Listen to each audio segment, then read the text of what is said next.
पराधीन सपने हूँ सुख नाही, इसीलिए इस देश ने स्वतंत्रता प्राप्त करने के लिए संघर्ष किया था। सच्चाई तो ये है कि आज भी हम पराधीन हैं। नेताओं ने गरिमा खो दी, अधिकारी पराये हो गए, जनता प्रतिनिधि चुनकर गूंगी होने को मजबूर हो गई।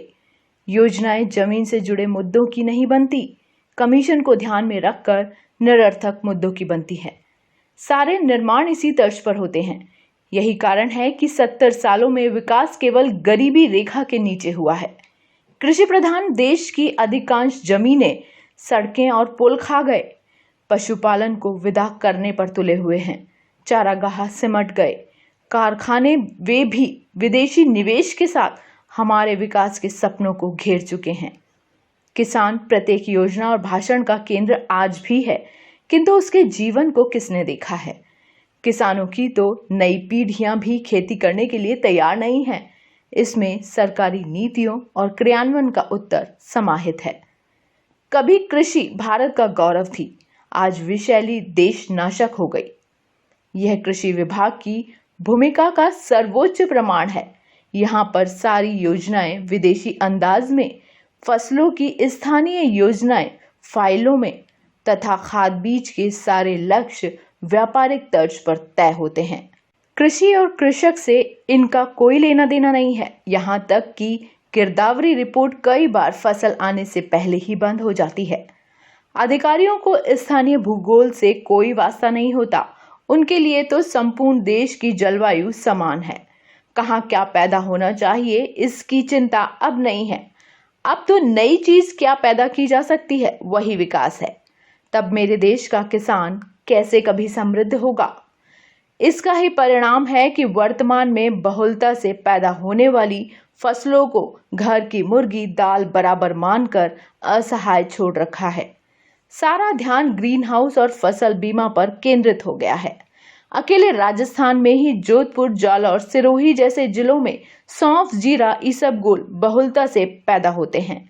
पश्चिमी राजस्थान में कैर, सांगरी, कुमंड, बबूल बड़ी मात्रा में उपलब्ध हैं। कोटा संभाग में धनिये, लहसुन की बम्पर पैदावार है। इसी तरह मध्य प्रदेश में कपास खूब है, पर सूत बनाने की फैक्ट्रियां नहीं हैं। सोयाबीन, मक्का, सरसों ज्यादातर प्रोसेसिंग के लिए राज्य से बाहर जाते हैं। पड़ोसी छत्तीसगढ़ की स्थिति तो और भी खराब है। काजू, चिरौंजी, इमली, महुआ, तेंदुपत्ता, कोदो, कुटकी, साल बीज, सफेद मूसली, हर्रा, बहेड़ा, टोरा, काफी और आम, पपीता जैसी दर्जनों उपज हैं जिन्हें पैदा छत्तीसगढ़ का किसान करता है, पर उनसे अंतिम उत्पाद बनाने के कारखाने अन्य राज्यों में हैं। इन सभी क्षेत्रों में केंद्र से लेकर राज्यों तक के कृषि विभाग को विचार शून्य देखा जा सकता है। कहीं किसी तकनीकी का विकास नहीं, कहीं कोई प्रोसेसिंग की व्यवस्था नहीं। तब क्या कृषि विभाग केवल रासायनिक खाद बेचने वाला एजेंट मात्र है? कीटनाशकों की सलाह देकर जनता को जहर परोसने वाला कारखाना है? क्या इनके बिना खेती नहीं हो सकती? हाँ, उन्नत बीजों की नहीं हो सकती। नए बीज, खाद, दवाएं, इनको समान रूप से देश भर में लागू किया जा सकता है। तब स्थानीय भिन्न भिन्न प्रकार की उपजों के लिए माथा कौन लगाए? इनका नुकसान बरसों से हमारा किसान भोग रहा है। अफसर का कौन सा वेतन कट रहा है? आपको ये जानकर आश्चर्य होगा कि गुजरात के मेहसाणा जिले की ऊंझा मंडी तो केवल राजस्थान के सौंफ, जीरा, इसबगोल के सहारे ही पूरे देश में जानी जाती है। क्यों? क्योंकि हमारा विभाग मस्त है। सारा परिश्रम हमारे किसानों का और मलाई गुजरात सरकार की। राजस्थान से प्रतिवर्ष यहाँ 25 लाख बोरी जीरा आता है, 3 लाख बोरी सौंफ आती है। इसबगोल भी लगभग 50% वहां पहुंचता है। इसका एक ही कारण है कि हमारे प्रदेश में सरकार की ओर से वे सुविधाएं नहीं हैं जो गुजरात सरकार ने वहां उपलब्ध करा रखी हैं। यहाँ तो किसानों की दुर्दशा के समाचार पढ़ सकते हैं। 12 में लहसुन भरे ट्रैक्टरों की कतार आज भी आंखों के आगे ताजा है। 12 में ही लहसुन की खरीद की मात्रा बढ़ा देने से क्या नुकसान पहुंचाया गया था किसानों को, सबको याद है। पश्चिमी राजस्थान में भी कैर, सांगरी जैसी उपज आज भी परंपरा के सहारे खड़ी है। कहीं कोई हार्वेस्टिंग, प्रोसेसिंग की तकनीक उपलब्ध नहीं है। विभाग की शायद भागीदारी ही नहीं है। आवश्यकता तो इस बात की है कि जिन क्षेत्रों में अपनी विशेष उपज है वहां सेंटर ऑफ एक्सीलेंस विकसित किए जाएं। सरकार की ओर से कृषि आधारित उद्योगों और प्रोसेसिंग के लिए इकाइयां लगें जिनका उपयोग स्थानीय कृषक कम खर्चे पर कर पाएं।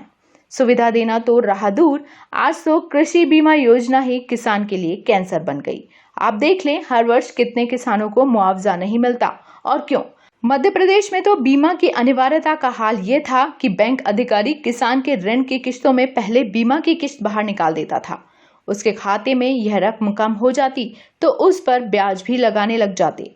बीमा फार्मों के पीछे शर्तें अंग्रेजी में होती, जिनको दिखाकर मुआवजा रोक दिया जाता था। तत्कालीन मुख्यमंत्री ने सार्वजनिक कार्यक्रम में इसे स्वीकार भी किया। तब किसान समृद्ध होगा अथवा आत्महत्या करने को मजबूर होगा, सोचा जा सकता है। वह लोकतंत्र में निर्णय लेने को स्वतंत्र है।